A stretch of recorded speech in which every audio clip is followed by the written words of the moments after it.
সবাইকে আমার ইউটিউব চ্যানেলে স্বাগত। আজকে আলোচনা করব তোমরা যারা ক্যালকাটা ইউনিভার্সিটির আন্ডারে সেমিস্টার 2 কিংবা সেমিস্টার 4-এ পড়ছো এবং তোমাদের এডুকেশান রয়েছে, যারা সেমিস্টার 2-তে এডুকেশান অনার্সে পড়ছো, তোমাদের ডিএসসিসি 2 যে পেপারটা রয়েছে, সাইকোলজিক্যাল ফাউন্ডেশন অব এডুকেশান বা শিক্ষার মনস্তাত্ত্বিক ভিত্তি, সেই একই পেপার রয়েছে যারা সেমিস্টার 2-এ এমডিসি কোর্সে পড়ছো, তোমাদের সিসি 2 যে পেপারটা, সেটাও সাইকোলজিক্যাল ফাউন্ডেশন অব এডুকেশান।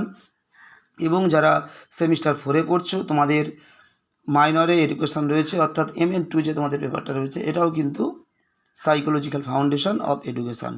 অর্থাৎ ডিএসসিসি 2 বা তোমাদের সিসি 2 কিংবা MN2 এই পেপার থেকে একটা গুরুত্বপূর্ণ বড় প্রশ্নের উত্তর আজকে ভিডিওতে দেবো। তোমরা প্রথম থেকে শেষ পর্যন্ত দেখতে থাকো। তোমাদের বড় প্রশ্নগুলো সাধারণত 10 নম্বরের পরীক্ষা থাকে। আজকে তোমাদেরকে যে বড় প্রশ্নটা দিচ্ছি, স্মরণের প্রক্রিয়া ব্যাখ্যা করো এবং স্মৃতি কীভাবে বৃদ্ধি করা যায় তার উপায়গুলি আলোচনা করো। এটা তোমাদের 4+6 এভাবেও আসতে পারে কিংবা 5+5 এভাবেও আসতে পারে। প্রথমেই তোমাদের স্মরণের প্রক্রিয়াগুলি আলোচনা করে দেওয়া হয়েছে এবং তারপরে স্মৃতি উন্নতি কিংবা বৃদ্ধির উপায়গুলো আলোচনা করা হয়েছে।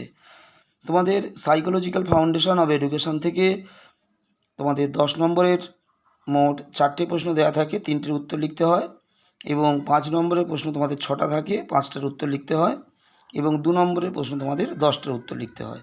এই তোমাদের মোট 75 নম্বরের পরীক্ষা।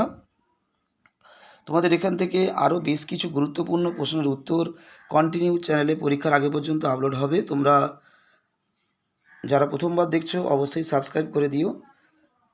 বাংলা, পল সায়েন্স, তোমাদের এডুকেশান, হিস্ট্রি, সেমিস্টার 2-এর প্রত্যেকটা বিষয়ের সমস্ত উত্তর চ্যানেলে কন্টিনিউ আপলোড করা চলছে। তোমাদের এই পেপার থেকে আজকে যে প্রশ্নটা দেওয়া হলো, এরপরে তোমাদের শিক্ষার সঙ্গে মনোবিজ্ঞানের সম্পর্ক, শিক্ষাক্ষেত্রে মনোবিজ্ঞানের গুরুত্ব,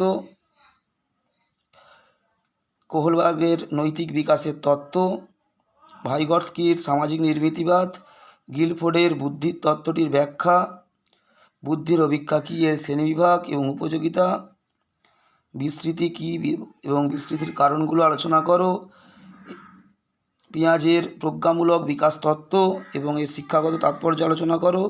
এই প্রশ্নগুলোর উত্তর কন্টিনিউ চ্যানেলে পরপর করে আপলোড করা হবে। তোমরা পরীক্ষার আগে পর্যন্ত বেশিরভাগ উত্তর কিন্তু চ্যানেল থেকে পেয়ে যাবে। তোমরা একটু ফলো রাখবে চ্যানেলে, তাহলে তোমরা কিন্তু বেশিরভাগ উত্তর চ্যানেল থেকে পেতে পারবে। এছাড়া তোমাদের এখান থেকে মান 2-এর এবং মান 5-এর আরও বেশ কিছু প্রশ্নের অ্যান্সার আপলোড করা হবে, যেমন প্রাক্ষবিক বুদ্ধির ধারণা দাও, শিক্ষা মনোবিজ্ঞানের প্রকৃতি ও পরিধি, ব্যক্তিত্ব কী, ব্যক্তিত্বের সংলক্ষণ কী, এর বৈশিষ্ট্য লেখো, শিখন কী, এর বৈশিষ্ট্য লেখো। তোমাদের গুরুত্বপূর্ণ অনেক প্রশ্নের উত্তর কিন্তু চ্যানেলে পরপর দেওয়া হবে। তোমরা একটু ফলো রাখবে, তাহলে তোমরা কিন্তু চ্যানেল থেকে উত্তর পেতে পারবে। তোমাদের সেমিস্টার 2-এর শুধুমাত্র এডুকেশন নয়, আরও বিভিন্ন বিষয়ের বাংলা, ইতিহাস, রাষ্ট্রবিজ্ঞান, বিভিন্ন বিষয়ের সাজেশান এবং উত্তর সবই কিন্তু চ্যানেলে পরপর আপলোড করা চলছে। তোমরা কন্টিনিউ দেখো, এখান থেকেই উত্তর পেয়ে যাবে। এবং যারা নোটসের PDF নিতে চাও, আমার হোয়াটসঅ্যাপ নম্বর বা কন্ট্যাক্ট নম্বর 9775650572-তে যোগাযোগ করতে পারো। খুবই সীমিত মূল্যে তোমরা কিন্তু নোটসের PDF কালেক্ট করতে পারো। সবাইকে নমস্কার।